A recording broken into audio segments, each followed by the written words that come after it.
بسم الله الرحمن الرحيم. الحمد لله رب العالمين، وصلى الله وسلم وبارك على سيد الأولين والآخرين محمد وعلى آله وصحبه أجمعين. اللهم لا تجعل مصيبتنا في ديننا، ولا تجعل الدنيا أكبر همنا، ولا مبلغ علمنا، ولا إلى النار مصيرنا، واجعل الجنة هي دارنا، اللهم آمين. برانی بەڕێز و خۆشەویست، داواکارم لە هەموو لایەکتان لە برایان و لە خوشکان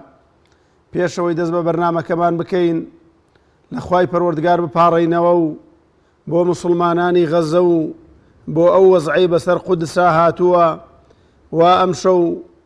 ئەو وڵاتە لەلایەن ڕژێمی ئیسرائیلەوە بۆمباران کرا و ماڵ و منداڵ و خەڵکی مسلمان و ئەهلی مزگەوت دەربەدەر کراوە و بێجگەلەوەی کە ئەم هەموو مسلمانە ئازار دراوە لە مەسجید الأقصا. یا ربی خوایە بۆ خاتری ناوە جوانەکانی خۆت، بۆ خاتری ئەسما و صیفاتی خۆت، یا ربی خوای پەروەردگار قودس بگێڕیتەوە بۆ ژێر دەسەڵاتی مسلمانان. یا ربی خوای ئەو زوڵم و ناعەدالەتی کە ئیسرائیل ئەیکات لەو خاکە لەو مسلمانانە، یا ربی خوای پەروەردگار بە دەردی سەدامی بەری کە زوڵمی لە ئێمە کرد. یا ربی خوای وەکو سەدام و دار و دەستەکەی لە ناوی بەری.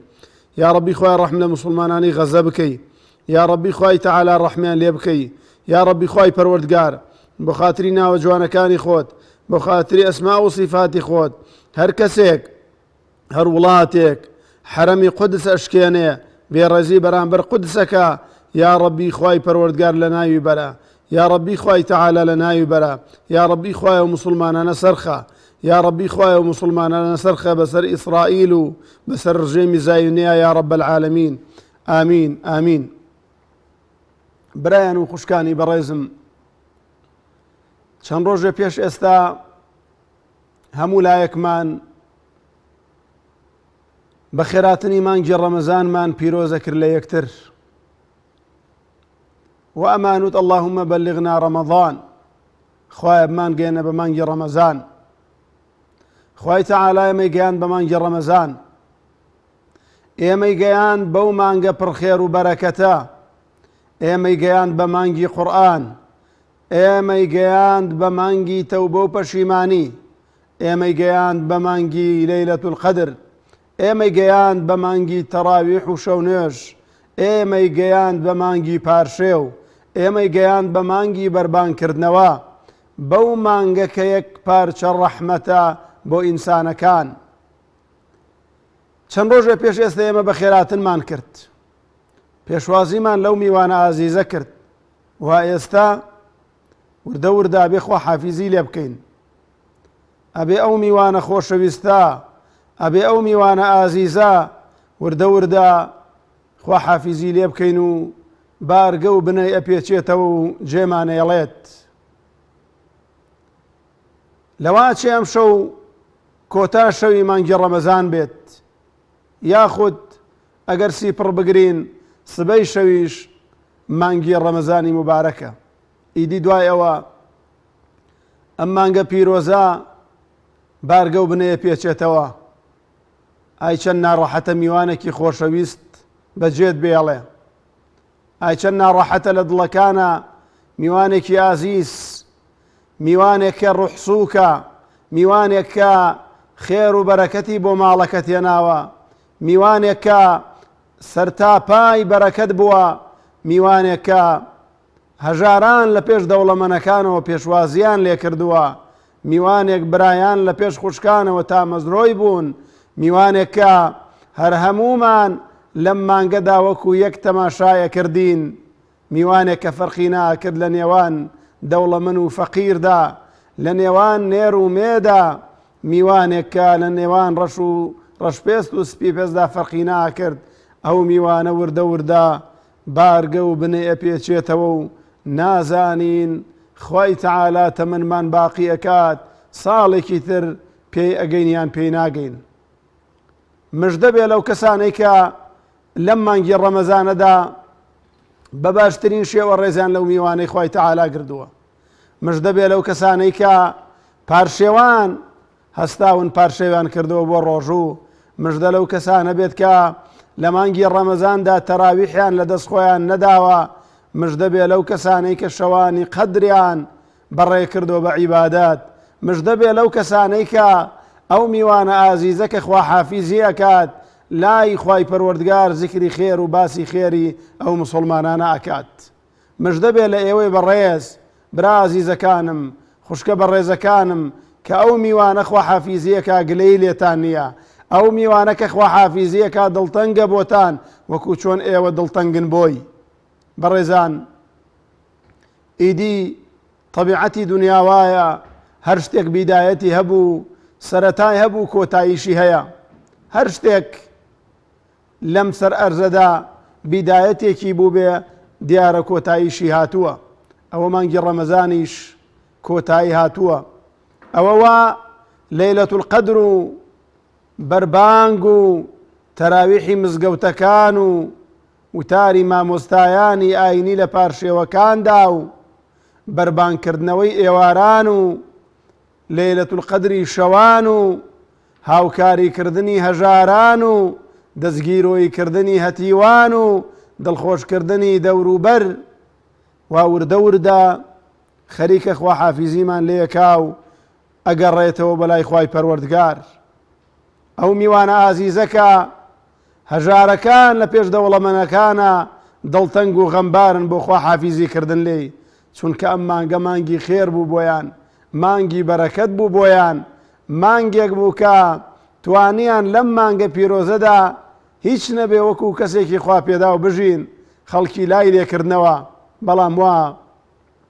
ئەم میوانە ئازیزە، ئەم نووری چاومانە، ئەم مانگی ڕەمەزانە بەم هەموو بەرەکەت و فەڕەوە کردەوەکانمان بۆ لای خوای پەروەردگار بەرزەکاتەوە و خوا حافیزیمان لێکات. ئەزانن زۆر ناخۆشە بەڕێزان کەسێک پێغەمبەری یوسف میوانی بێ و خوا حافیزی لێ بکات. ئێمانگی ڕەمەزان لە چاو مانگەکانی تردا وەکو پێغەمبەر یوسف وایە لە چاو براکانیدا، ئەو یانزە مانگە وەکو یانزە براکەی پێغەمبەر یوسف وان. بۆیە بەڕاستی خوا حافیزیکردن لەو مانگە دڵ بێتاقەت ئەکات، ئینسان پێی ناڕەحەتە بێ، چونکە لە مانگێکدا ژیاوە، مانگی عیبادەت و میعراجی ڕوح بووە، مانگی کردنەوەی دەرگای بەهەشت بوو، مانگی داخستنی دەرگای دۆزەخ بوو. بەڵام وا وردە وردە وردە وردە وردە وردە خوا حافیزیمان لێکات، ئێمەش بە دڵتەنگیەوە ویدا و خوا حافیزی لە مانگی ڕەمەزانەکەین. یا ڕەبی خوای تەعالا عیبادەتەکانتان قبول کات، یا ڕەبی خوای تەعالا بەندایەتیەکانتان لێ قبول کات، یا ڕەبی خوای تەعالا خێر و سەدەقەکانتان لێ قبول کات، یا ڕەبی خوای تەعالا ئەو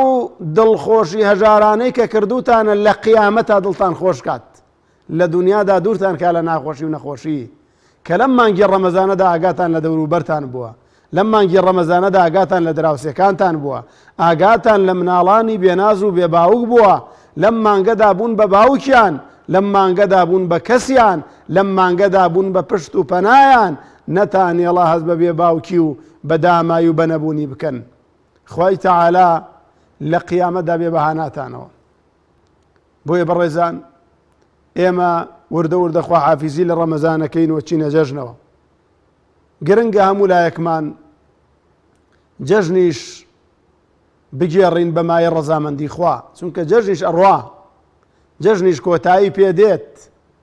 شەشەڵانیش کۆتایی پێدێت، وەکو چۆن ئەم ڕەمەزانە مبارەکە کۆتاییات. بۆیە ئەبێ من و تۆی مسلمان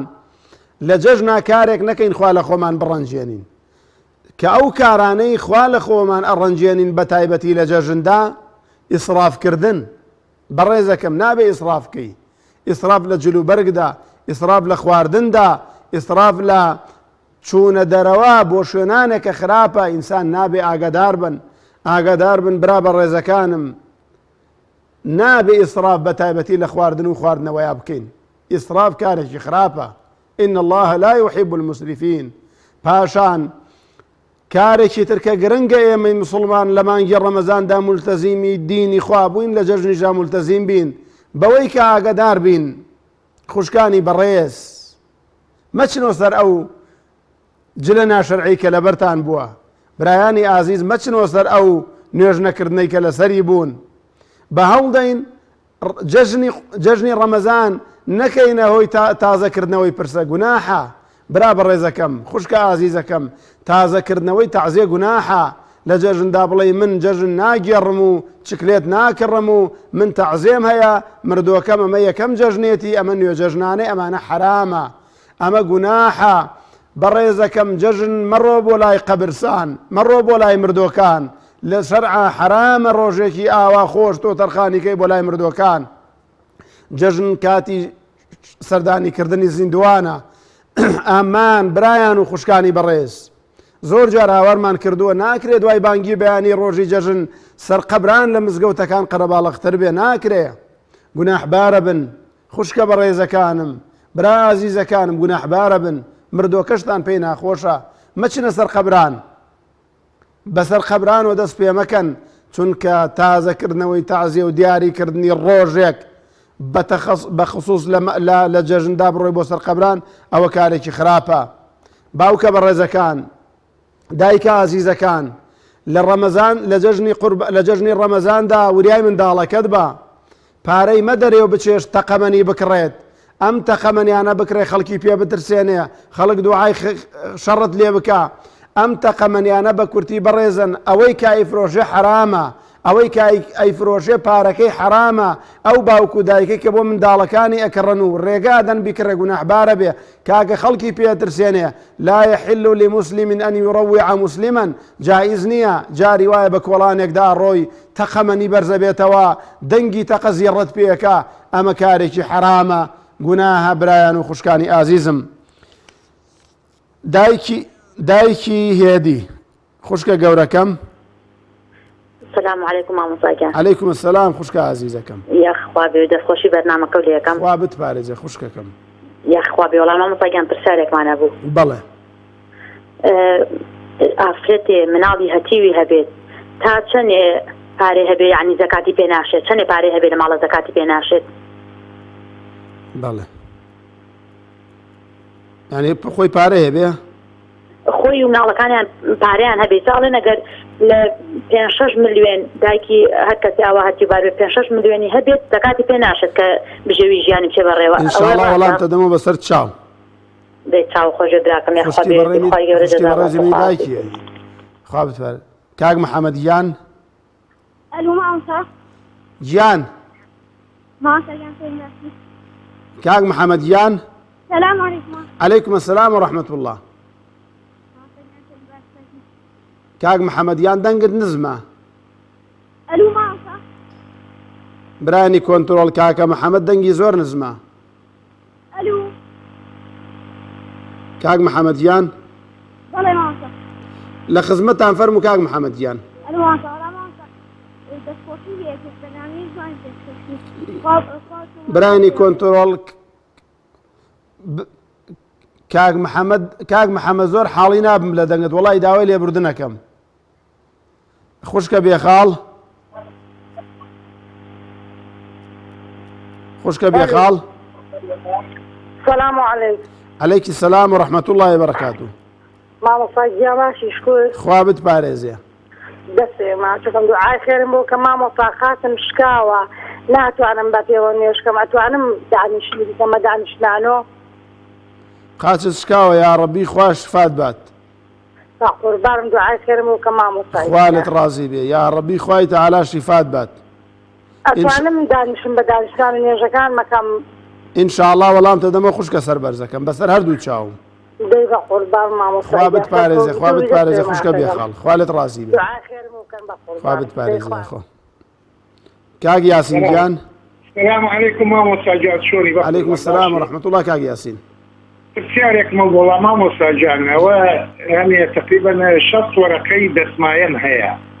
ئایا لەم 60 وەرەقەیە من کاری پێکەم ڕۆژانە یعنی ساری پێکرد تەحمیلێکەم و ئەیفرۆشمەوە ئەمە زەکاتی لەسەرە بێ یان نابێت؟ پارەکە ئیشی چی پێواکەی؟ سارێ پێ ئەکرم تەحمیلێکەم کۆن چاچێکەم بۆ یاغێکەم ئیشی ساری پێکەی؟ بەڵێ بەڵێ بەڵێ بەڵێ بەڵێ ئینشاءڵڵا وەڵامتە دەمە بەسەر چاو. قربان مامۆستا لە خزمەت ئەو کاک یاسین من لە خزمەت بەرنامە خۆشیش خوا لێت ڕازی بێ زۆر خواتی خوا لێت ڕازی کێمان لەگەڵایە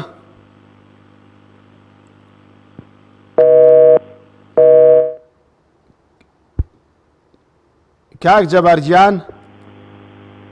مامۆستای گیان سڵاوت لێبێ سڵاوی خوات لێبێ کاک جەبارگیان لە خزمەتدام لەبانەوە مزاحمت دەبم ڕێزم بۆ تەیە بە قوربانە خوای گەورە بتپارێزێ لەگەڵ ئەو خزمانەی بانەیە یا ڕەبی خوای تەعالا پایەدارتان کە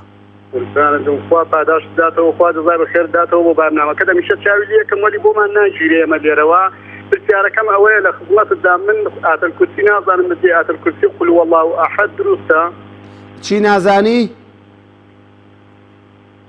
تەحیات نازانی ئاتەل کورسی نازانم بێ ئاتەل کورسی قول والله ئەحەد دروستە بەڵێ بەڵێ بەڵێ ئینشاءڵڵا وەڵام تەدەمە بەسەر چاو ئەو پرسیارەی کەشم هەیە لە خزمەتان پرسیاری ئەوە من هەموو دوای مەسەلەن ولا الله لين آمين قل والله أحد هميشه دخوێنم پرسیاری دووەمت فەرموو چی دوای نوێژەکانم کە ئەڵێم مەسەلەن ولا الله لين آمين قل والله أحد دەخوێنم لە هەموو هینەکاندا لە هەموو ڕکاتەکانە لە هەموو ڕکاتەکاندا قل والله أحد دەخوێنم ئایا دروستەیاننا دوای فاتحە لە هەموو نوێژەکانە ئەلە دوو پرسیارەتە بوو شەو نوێژی لە سەعات چەندەوە خەجاڵەتم شەو نوێژی لە سەعات چەندەوە تا سەعات چەندە شەو نوێژەیە شەو نوێژ تاکەیە ئینشاءڵڵا وەڵام تەدەمە بەسەر چاو ئینشاءڵڵا وەڵام تەدەمە ئینشاءڵڵا برای ئازیزم زۆر مەمنونم دەست مازێکم بەناوکردم باوەختم نەگرم خەجاڵەت لە خزمەتتام لە خزمەتتام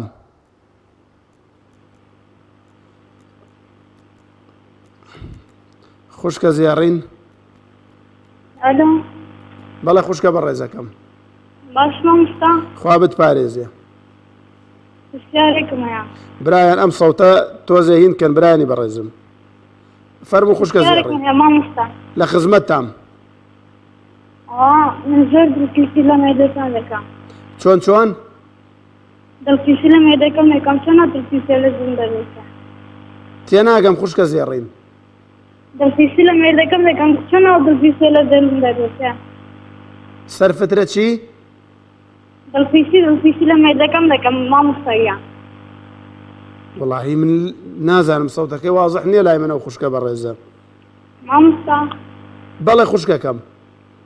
ئەوە من دڵپیسی لە مێردەکەم دەکەم دڵت لە مێردەکەت پیسە بەڵێ بۆ چی کردووە پەنی داوە ناوەڵ هیچی نەکرد هیچم لێ نەدیوە بەس زۆر دڵپیسی لێ دەکەم چۆنە دڵپیسی لە زەم دەهێشتا ئاخر هۆکاری هەیە تۆ دڵت لێی پیسە ناوەڵە بەس زۆر دڵپیسی لێ دەکەم هیچیشی نەکردە بەس ئەی هەست ناکەی و دڵپیسیە وردە ژیانتان ناخۆشەکە خوشکەکەم وەڵام ئەم زۆر خۆڵی تۆرە دەکەم ئەم جار لێ تۆرە دەبین لێ تێکەوە دێت یعنی خۆت لە مێردەکەت و ڕاکەی بەڵێ دڵیشت لێ پیسە بەڵێ ئەیدا ماو من وەڵا جا خوشکەکەم چۆن شتی وابێ دایکەکەی دایکم جا تۆ دڵت لێ پیس بێ و لێی تووڕە بیت و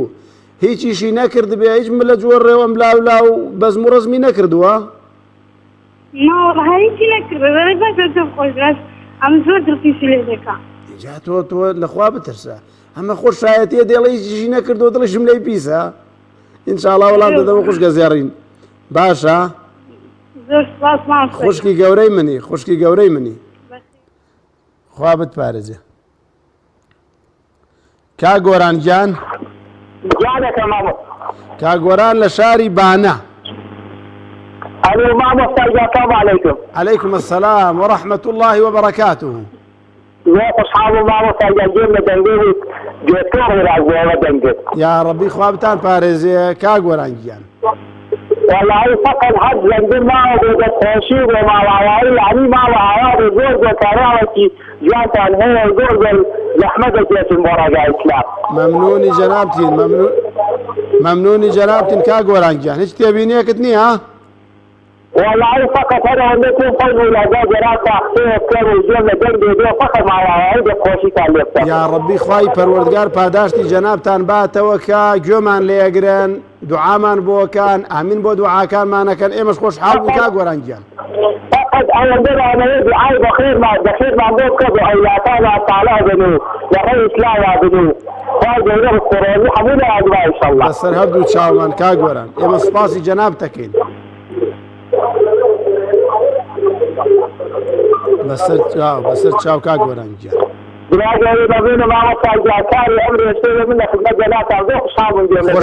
خۆشحاڵ بووین کا گۆرانگیان خوای تەعالا ئەم پەیوەندی و دەستخۆشکردنت بە عەمرەیەک بۆ بنووسێ یا رب العالمین یا ربی خوا لێتان ڕازی بێ خوا بتان پارێزێ خوای گەورە مەحفوظتان کە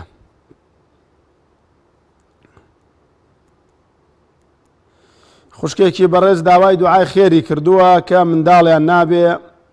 یا ربی خوای پەروەردگار بۆ خاتری ناوە جوانەکانی خۆی بۆ خاتری ئەسما و صیفاتی خۆی خوای پەروەردگار منداڵی ساڵحیان پێبەخشێ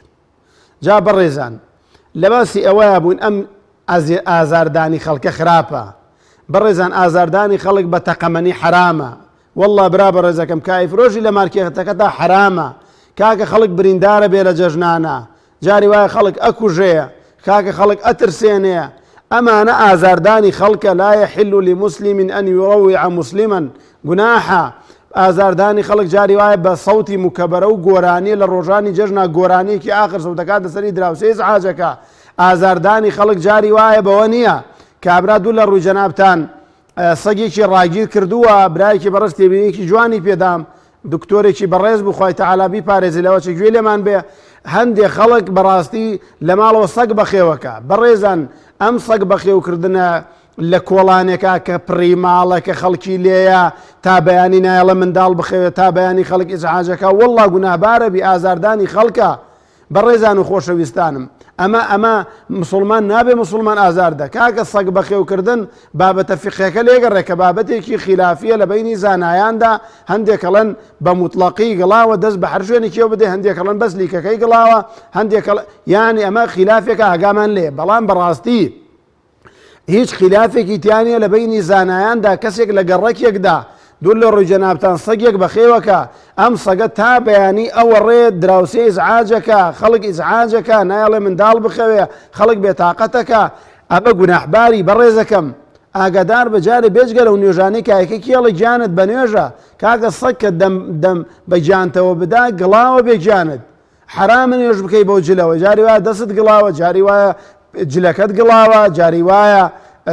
یعنی شوێنەکەی کە دانیشی لێ گڵاوە بۆیە گوناحە برایانی بەڕێزم ئازاردانی خەڵک لەم جەژنە و لە غەیری جەژندا حەڵاڵ نییە ناکرێ ئێمە ئازاری خەڵک بدەین ئەخر چی ئیستیفادەت کردووە جەنابت لە ماڵەوە سەگێکت ڕاگیر کردووە هەرچی گەڕەکێ لێت بێزارە هەرچی خەڵکێ لێت بێتاقەتە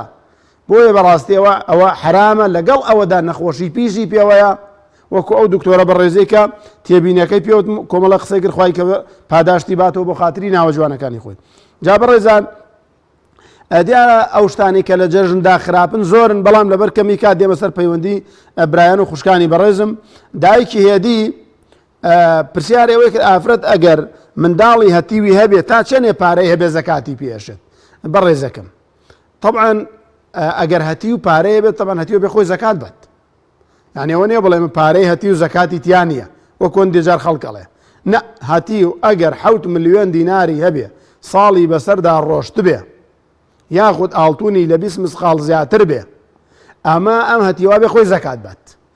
کەسێک کە خۆی زەکاتبان خۆ نابێ زەکاتیش وەرگێ لە کاتێکدا چکە فەقیر نییە ئەگەر فەقیر بۆ ئیشی بۆ پارە بوو سەرفیە کرد ساڵێکە دەستی لەم پارە نەداوە ئەم پارەی پێویست نەبوو بێ زەکات بدا بۆیە خوشکە گەورەکەم هەر کاتێک هەتی بۆ خۆی هەبوون بوو بۆ خۆی یان زەکاتی ئەدا یان ئەوەندەی کە ئاهاتە دەستیانەوە بەشی مانگەکەیانیە کرد ئەوە دروست نییە زەکاتیان پێ بدەیە خوشکە بەڕێزەکەم هەتیویش وەکو خەڵکەی تروایە لە بابەتی زەکاتدا یعنی ئەوە نێ بڵێن جارانیان و ئافرەتی بێوەژن ئەگەر کۆڵەکەکەی ماڵی ئاڵتون بێ زەکاتی پێشێ وەڵا ئەوە وانە خوشکانی بەڕێزم لە دین ئەوانە ئاگادار بن کاک محەممەد دەنگی زۆر کەس بوو لێ حاڵی نابوو من زۆر داوای لێبوردنی لێکم دوعای خێریشی بۆکەم یا ڕەبی خواوی پارێزێ خوا ڕەحم بە مۆبایلەکەشی بکاگەر خەتای مۆبایلەکەی خوشکە بێخاڵ قاچی شکاوە لە چۆن نوێژ بکەم خوشکە بەڕێزەکەم یا ڕەبی خوای تەعالا شیفات بدا بۆ خاتری ناوە جوانەکانی خۆی قاچە شکاوە ئەتوانی چۆن بۆ قاچت مرتاحە ئاوا نوێژ بکە لەسەر کورسی مرتاحی لەسەر کورسی نوێژکە بەڕاکشانەوە مرتاحی بەڕاکشانەوە دانیشی بە چوار مشقی بە چوار مشقی دانیشە قاچ درێژەکەی بە قاچ درێژکردنەوە نوێژەکەی هەر چۆنێک بۆت ئەگونجێ فاتقوا الله ما استطعتم لا يكلف الله نفسا الا وسعها چۆن بۆ تەگونجێ خوشکە سەربەرزەکەم ئاوا نوێژ بکە یەقینت بێخوای پەروەردگار لێت وەرئەگرێ خوشکە ئازیزەکەم یا ڕەبی خوا شفات بات کاک یاسین فەرمووی 6 گەڵا دەسمایەمە ئیشی پێکەم ئایا زەکاتی هەیە تەمەن بەڕێزەکەم ئەم 6 گەڵایە کە دەسمایەتە لە دووشت بە دەر نییە یانەوە تا لە ئیشێکا داتناوە دادەتە کەسێک ئیشی پێواکات لە پرۆژەیەکدایە ئەوە زەکاتی تیان نییە مەسەن لە پرۆژەیەکی مشتەڕەکایە ئەوە بیان داوتە دە سیارێک و سیارەکە داوە بکرێ بەو شێوازە ئەوە لەو کاتە لە داهاتەکەی زەکاتەیە بەڵام ئەگەر بەدەستەوە بێت سیارەی پێکڕی ئەمڕۆ سیارەیەکە کڕی بە 6 گەڵا بەیانەی دێتە 62 گەڵا سێ بەیانی دانەیەکی درەکڕی بە 7 گەڵا ئەی دێتە 71 گەڵا مەسەلەن ئاوە کەسابەتی پێواکەی ئەو پارە بەدەستەوەیە ئەو بەڕاستی وەکو سۆپەرمارکێتی وایە ئەبێ زەکاتەکەی بدەیت ئەگەر لە کاتی هینیشا سیارە بوو هەرە بێ زەکاتەکەی بدەیت چونکە ئەو کاتای قبڵێنی وەکو سۆپەرمارکێتەکە ئینسانە سۆپەرمارکێتێکی هەیە دێ نازانە چۆن زەکات بدا کەسێک ئێنێتە سەریعی قبڵێنێ ئەڵێ کاکە ئەم سۆپەرمارکێتە باید و دەفتەر شتی تایە باید و دەفتەر شتی تایە ئەم بەڕێزە ئەڵێ کاکە من 50 گەڵا هی خەڵکە لام ئەو 50 گەڵای لێ دەرەکە لە 150 گەڵاکە زەکاتەدا تۆش برا بەڕێزەکەم وەکو ئەوە وایە ئەم 6 گەڵایە کە هاتە کەسابەتی پیاوەکەی شەرعەن زەکاتی تێدایە برا عەزیزەکەم کە 150 دۆلار زەکاتێتی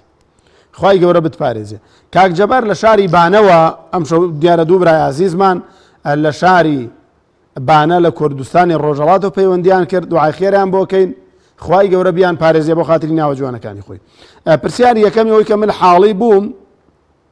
ئایا دروستە لە جیاتی ئایەتل کورسی کە لە بەرینێ قول والله احد بخوێنم طبعا ئەگەر مەبەستت لە دوای نوێژەکان بێت لە دوای نوێژەکان قول والله احد ئیشەر سونەتە وارد بۆ کە بیخوێنی بەڵام هەوڵدا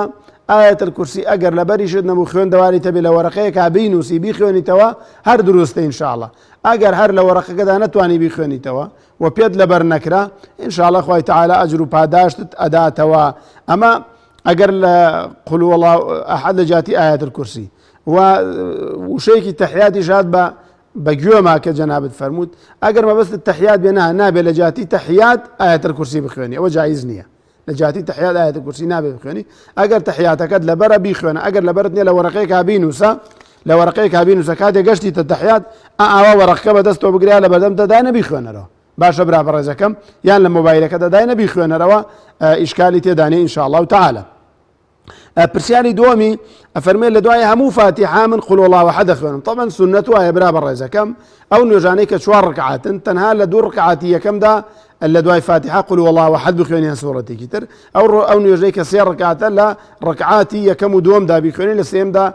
سنەت وایە نەیخوێنیت بەڵام ئەگەر بیشی خوێنی گوناهبار نابیت خوای تەعالا لێت وەرگرێ بۆ خاتری ناوە جوانەکانی خۆی یعنی ئەگەر بۆت کرامەی خوێن ئەگەر هەر حەزت لێبوو بیشی خوێنی گوناهبار نابیت شەو نوێژ پرسیاری ئەوەی بوو شەو نوێژ تا چەندە ینی مەبەستی کاتەکەیە طبعا شەو نوێژ ئەگەر مەبەستی کاتەکە بێت لە دوای سەلامدانەوەی نوێژی عیشاوە دەست پێکات هەتا بانگی بەیانی ئەو مەسافەی شەو نوێژە ئەگەر مەبەستەوە بە چەند ڕکعاتە ئەوە حەدیث وارد بووە کە 8 ڕکعات دەکەیت و 3 ڕکعات دویتر لەگەڵ یاکەیت یان زیاتریان کەمتر هەر دروستە برا ئازیزەکەم خوشکە زێڕین پرسیارێکی زۆر سەیر و سەمەرەی کرد بەلام خوای گەورە بیپارێزێ ئەڵێ مامۆستا من مێردەکەم زۆر پاکە ینی مێردەکەم گلەیم لێ نییە بەڵام دڵم لێ پیسە یعنی لێت وڕابم خوشکە بەڕێزەکە من ئامۆژگاری دەکەم لەسەرەوە بەردەوام مەبە ئەم مێردەی جەنابێت ئەمە ڕۆژێک قبوڵی کرد 2 ڕۆژ قبوڵی کرد 3 ڕۆژ قبوڵی کرد بەخوا هەمووی پێ دەرەکە بەخوا کە تووڕە بوو هەر هەمووی پێ ڕێژێ جا مەیەڵە بگاتە ئەو ڕۆژە نەکبەت مەبە بۆ خۆت پەشیمان بەرەوە ئەمجا تۆ کە هیچ ڕووی نەداوە بۆ دڵت لێ پیسە هەر دڵپیسی حرامە دڵپیسی حرامە یعنی تۆ ئەم مێردەی تۆ مەسەلەن مینایەکی نەبووە ئەم لاولایەکی نەبووە شتێکی نەبووە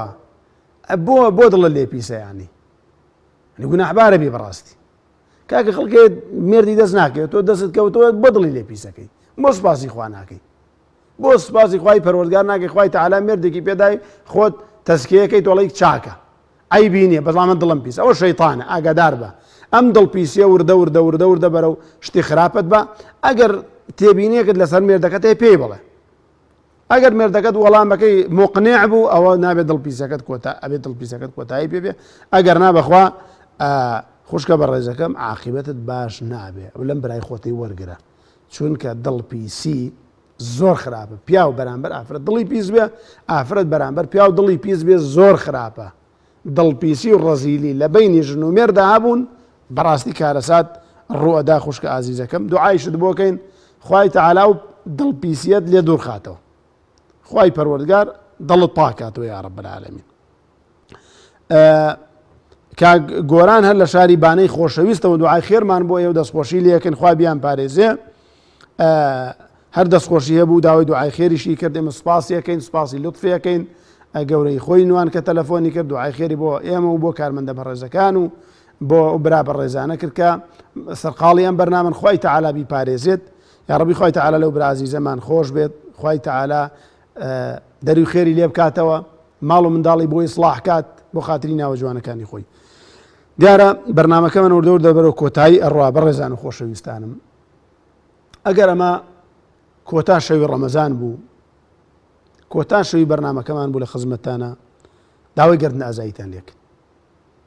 و داواکارین لە خوای پەروەردگار هەر فتوایەک هەر قسەیەک کە کردومانە لێرەوە ئەگەر نەمان پێکا بێت خوای تەعالا لێمان خۆش بێت ئەگەر